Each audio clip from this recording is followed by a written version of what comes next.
പുതിയ ഭരണകൂടം അധികാരമേൽക്കുന്നതുവരെ വെനസ്വേലയെ അമേരിക്ക ഏറ്റെടുക്കുമെന്ന് US പ്രസിഡന്റ് ഡൊണാൾഡ് ട്രംപ്. കസ്റ്റഡിയിലുള്ള വെനസ്വേലൻ പ്രസിഡന്റ് നിക്കോളാസ് മദുറോയും ഭാര്യയും അമേരിക്കയിൽ വിചാരണ നേരിടണം. വെനസ്വേലയിലെ കുറ്റവാളി സംഘത്തിലെ പ്രധാനിയാണ് മദുറോ എന്ന ട്രംപിന്റെ ആരോപണം. യുഎസിലെ എണ്ണ കമ്പനികൾ വെനസ്വേലയിൽ എത്തുമെന്നും ട്രംപ് പറഞ്ഞു. We're going to run the country until such time as we can do a safe, proper, and judicious transition. So we don't want to be involved with having somebody else get in and we have the same situation that we had for the last long period of years.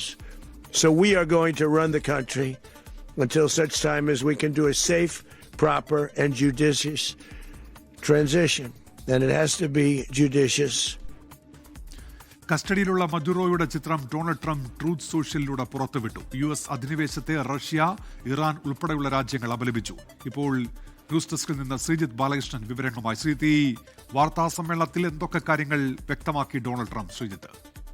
ഉന്മേഷ, സമീപകാലത്തൊന്നും വിജയിച്ചിട്ടില്ലാത്ത അല്ലെങ്കിൽ നടത്തിയെടുത്തിട്ടില്ലാത്തൊരു വലിയ വിജയം, വലിയ യുദ്ധവിജയം ഞങ്ങൾ നേടിയെടുത്തു എന്ന വലിയ അവകാശവാദവുമായാണ് Trump ഇന്നിപ്പോൾ മാധ്യമങ്ങളെ കണ്ടിട്ടുള്ളത്. ഇന്ന് പുലർച്ചെ ഏതാണ്ട് 1:50 അല്ലെങ്കിൽ 1:30 ശേഷമാണ് വെനസ്വേല എന്ന് പറയുന്ന ലാറ്റിൻ അമേരിക്കൻ രാജ്യത്ത് അമേരിക്കൻ സൈന്യം ഇറങ്ങുകയും അമേരിക്കൻ സൈന്യം വലിയ രൂപത്തിലൂടെ ആക്രമണം നടത്തുകയും ചെയ്തത്. അത് ഡൊണാൾഡ് ട്രംപ് തന്നെയാണത് മാധ്യമങ്ങളെ അദ്ദേഹത്തിൻ്റെ സോഷ്യൽ മീഡിയ വഴി അദ്ദേഹം അറിയിക്കുകയും ചെയ്തത്. അതിനുശേഷമാണ് ലോകം അറിയുന്നത് വെനസ്വേലൻ പ്രസിഡന്റ് നിക്കോളാസ് മഡുറോയും അദ്ദേഹത്തിൻ്റെ ഭാര്യയും അമേരിക്കൻ സൈന്യം പിടിച്ചുകൊണ്ടുപോയി എന്നുള്ളത്. പിന്നീട് ബന്ദിയാക്കി അവരെ അമേരിക്കയിലേക്ക് കൊണ്ടുപോകുന്ന എന്ന രൂപത്തിൽ വാർത്തകൾ വരികയും ചെയ്തിരുന്നു. അതിനുശേഷം ട്രംപ് തന്നെ വീണ്ടും സോഷ്യൽ മീഡിയ അറിയിക്കുന്നത് ഇങ്ങനെയാണ്: നിക്കോളാസ് മഡുറോയും അദ്ദേഹത്തിന്റെ ഭാര്യയെയും വെനസ്വേലയിലെ അദ്ദേഹത്തിന്റെ വസതിയിൽ നിന്നും പിടികൂടി ഹെലികോപ്റ്ററിൽ എത്തിച്ച ശേഷം ഹെലികോപ്റ്റർ വഴി അമേരിക്കയുടെ സൈനിക കപ്പലിൽ എത്തിക്കുന്നു. അങ്ങനെ ആ സൈനിക കപ്പലിലാണ് ഇപ്പോൾ അമേരിക്കയിലേക്ക് നിക്കോളാസ് മഡുറോയെ കൊണ്ടുപോകുന്നത് എന്ന് അദ്ദേഹം വീണ്ടും സോഷ്യൽ മീഡിയ അറിയിക്കുന്നു. അതിനുശേഷമാണ് ഇന്ന് വൈകിട്ട് 9:00 ഇന്ത്യൻ സമയം 9:00 അദ്ദേഹം മാധ്യമങ്ങളെ കാണും എന്ന് അറിയിച്ചിരുന്നത്. ആ മാധ്യമങ്ങളെ കാണുന്നതിന് തൊട്ട് മുമ്പാണ് ഇപ്പോൾ നമ്മൾ ഈ കാണുന്ന ചിത്രം ട്രംപ് തന്നെ സോഷ്യൽ മീഡിയ വഴി പ്രചരിപ്പിക്കുന്നത്. ആ ചിത്രം ഇങ്ങനെയാണ്: കണ്ണുകെട്ടി കൈകൾ വിലങ്ങണിയിച്ചുകൊണ്ടുള്ള വെനസ്വേലൻ പ്രസിഡന്റിന്റെ ചിത്രമാണ്. ഒരുപക്ഷെ നമ്മളുടെ കൺമുന്നില്ലാത്ത രൂപത്തിൽ ഒരുപക്ഷെ നമുക്കറിയാം ഇറാഖിലൊക്കെ ഉണ്ടായ അല്ലെങ്കിൽ ലിബിയയിലുണ്ടായ അതിനുശേഷം ഉണ്ടായ വലിയ രൂപത്തിൽ ഒരു രാജ്യത്തിന്റെ പരമാധികാരത്തിൽ കടന്നു കയറി അവിടുത്തെ പ്രസിഡന്റിനെ ഈ രൂപത്തിൽ പിടിച്ചുകൊണ്ട് പോകുന്ന ഒരു ദൃശ്യമാണ് അമേരിക്കൻ പ്രസിഡന്റ് തന്നെ ലോകത്തെ അറിയിക്കുന്നത്. അതിനുശേഷം അദ്ദേഹം നടത്തിയ വാർത്താ സമ്മേളനത്തിൽ അദ്ദേഹം പറയുന്നത് ഇങ്ങനെയാണ്: ഇനി വെനസ്വേല അമേരിക്കയുടെ ഭരണത്തിൽ കീഴിലായിരിക്കും. വെനസ്വേലയിൽ പുതിയൊരു ഭരണകൂടം ഉണ്ടാകുന്നവരെ അമേരിക്ക ആയിരിക്കും വെനസ്വേല ഭരിക്കുക.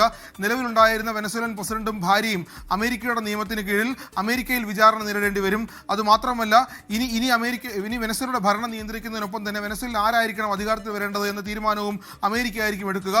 അതിനോടൊപ്പം തന്നെ വെനസ്വേലയുടെ എണ്ണപ്പാടങ്ങൾ മുഴുവൻ അമേരിക്കയുടെ നിയന്ത്രണത്തിലാകും. അമേരിക്കയിൽ നിന്നുള്ള കമ്പനികളാകും ഇനി വെനസ്വേലയിൽ എണ്ണപ്പാടങ്ങൾ നിയന്ത്രിക്കാൻ പോകുന്നത്. അങ്ങനെ ആ രൂപത്തിൽ വെനസ്വേലയുടെ പരമാധികാരം പൂർണ്ണമായും അമേരിക്ക പിടിച്ചെടുക്കുന്ന രൂപത്തിലേക്ക് കാര്യങ്ങൾ പോകുന്നു.